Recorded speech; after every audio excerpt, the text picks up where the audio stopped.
છેલ્લા થોડા દિવસોમાં બહુ જ ડિસ્ટર્બિંગ ન્યૂઝ બહાર આવી રહ્યા છે. પુણેમાં એક સ્ત્રી હજુ 4 મહિના જ થયા હતા એમને જોબ જોઈન કરીને એમનો જીવ જતો રહે છે. એવું જ આજે HDFCમાં પણ એક સ્ત્રીનું આવ્યું કે ઓવરવર્કના લીધે, વર્ક પ્રેશરના લીધે એમનું ઓફિસમાં જ જીવ જતો રહ્યો ખુરશી ઉપર બેઠા બેઠા. ત્યારે મને ઘણા બધા સવાલો થયા કે આવી રીતે ઓવરવર્કિંગના લીધે કેમ કોઈ પણ વ્યક્તિનો જીવ જઈ શકે છે, અને અગર જો આપણે કામ કરી રહ્યા છે તો ઓવરવર્ક કોને કહેવાય, રેગ્યુલર વર્ક કોને કહેવાય, અને કેવા કામ આપણે કરવા જોઈએ જેનાથી આવી કોઈ ઘટના આપણી સાથે ના બને. આ બધાના જવાબ મને મળી ગયા છે, ને જો તમે પણ મેળવવા માંગતા હોય તેના માટે ધ્યાનથી સાંભળજો. હું તમને એક વાત કહું.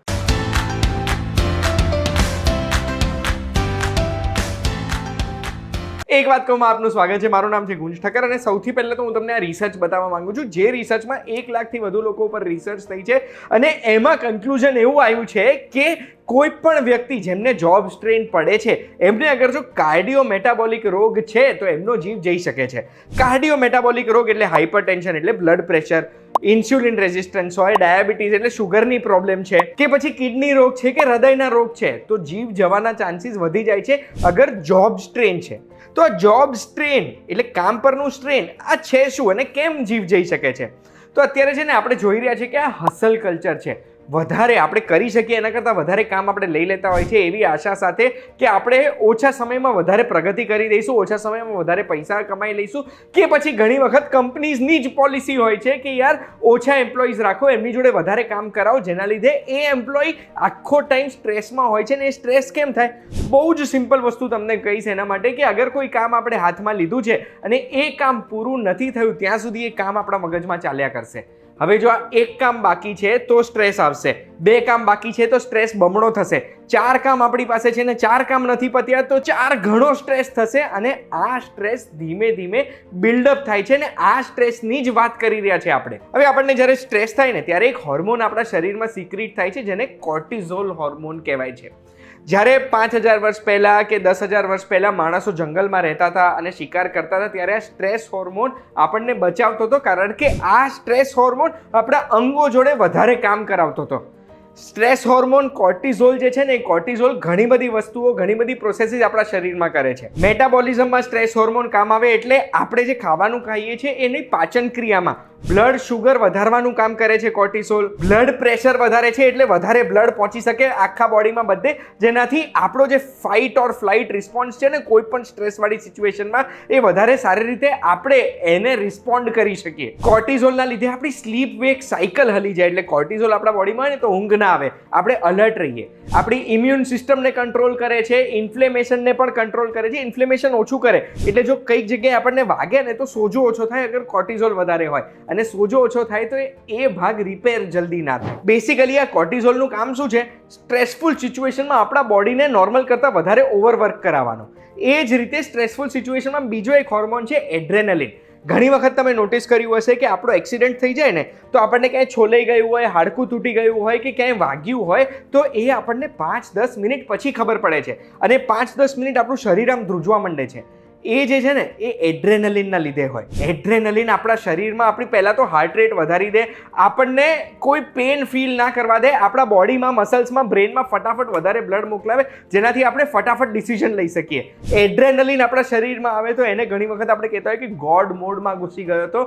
આ એડ્રેનલિન અને કોર્ટિઝોલ ભેગા થાય અને સ્ટ્રેસફુલ સિચ્યુએશનમાં જે આપણને કામ આવવા જોઈએ ને એ કોર્ટિઝોલ અને એડ્રેનલિન રેગ્યુલરલી આપણા શરીરમાં જો સિક્રિટ થવા લાગે ને હેવી વર્કલોડના લીધે કે કામના સ્ટ્રેસના લીધે, તો એ જ હોર્મોન જે આપણને બચાવવા માટે બન્યા હતા એ હોર્મોન આપણા શરીરને ખરાબ કરી શકે છે. અને આપણે જો કામમાં બ્રેક નથી લેતા, સ્ટ્રેસમાં બ્રેક નથી લેતા, તો સૌથી પહેલાં શોર્ટ ટર્મમાં આવા લક્ષણો આપણને દેખાશે. પહેલાં તો કામ કરવું નહીં ગમે, પછી બર્નઆઉટ ફીલ થશે, એટલે આપણને ચોખ્ખા વિચાર નહીં આવે, નવા આઈડિયાઝ નહીં આવે, આમ એવું જ લાગશે કે આપણે થાકી ગયા છે.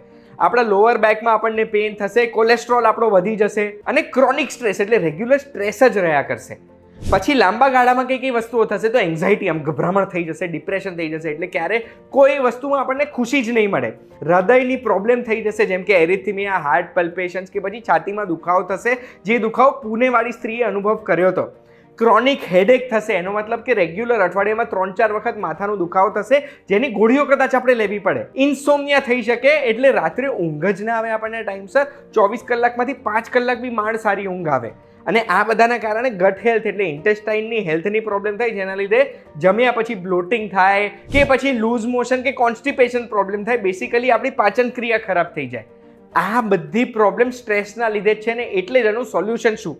તો સૌથી પહેલાં તો એમ્પ્લોયર્સ, કંપનીઝ, કોર્પોરેટ્સ એ લોકોએ ધ્યાન રાખવાનું છે કે કોઈ પણ એમ્પ્લોયીને ઓવરવર્ક ના કરાવવા જોઈએ એમણે, અને એમને પ્રોપર રજાઓ આપવી જોઈએ, એમને પ્રોપર બ્રેક આપવા જોઈએ. કામ પર જો સ્ટ્રેસવાળો માહોલ હોય તો એ સ્ટ્રેસવાળા માહોલમાં વચ્ચે એવો સમય કાઢવો જોઈએ એમ્પ્લોયીઝ માટે જેમાં એ રિક્રિએશન કરી શકે. એનો મતલબ કે થોડી વખત વાતો કરી શકે, મસ્તી કરી શકે, રમી શકે, જેનાથી એમનો મૂડ એલિવેટ થાય. એના સિવાય બીજી એક રિસર્ચ મેં જોઈ છે કે દિવસે જો 5-10 મિનિટ, 15 મિનિટ, 20 મિનિટ જેવું નેપ કરવાનો અગર કોઈ એમ્પ્લોયીને ચાન્સ મળે છે તો એનાથી 3 ફાયદા થાય છે. એમની અલર્ટનેસ વધે છે, એમનો મૂડ સારો થાય છે, અને ઇવેન્ચ્યુઅલી આ 20 મિનિટના નેપના લીધે એમની પ્રોડક્ટિવિટી વધે છે, જેનાથી આ 20 મિનિટ તો નહીં, બીજું પણ વધારે કામ એ કવર કરી શકે. આજે તમે અગર વર્કલોડ વધારે લો છો તો એ ગ્લોરીફાઈ કરવાની જરૂરત નથી.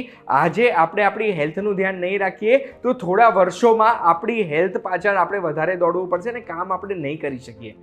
લાઈફ એક મેરેથોન છે, લાઈફ એક 100 મીટર રેસ નથી કે ફાસ્ટ ભાગીને પતાવી દેવાની છે. અને એટલે જ એક મેરેથોનની જેમ એનર્જી કન્ઝર્વ કરીને લાંબુ ભાગી શકીએ, એ આપણો ધ્યેય હોવો જોઈએ. આ વિડીયોથી તમને જો ખબર પડી ગઈ હોય કે વધારે કામ કરવાથી કે વધારે સ્ટ્રેસ લેવાથી શું પ્રોબ્લેમ થાય છે, એ સાયન્ટિફિકલી પણ જો તમે સમજી ગયા છો કે કેમ સ્ટ્રેસના લીધે પ્રોબ્લેમ થઈ શકે, તો બસ આવી જ માહિતી માટે એક વાત કહું, જોતા રહેજો અને પ્લીઝ આજથી સ્ટ્રેસ લેવાનું બંધ.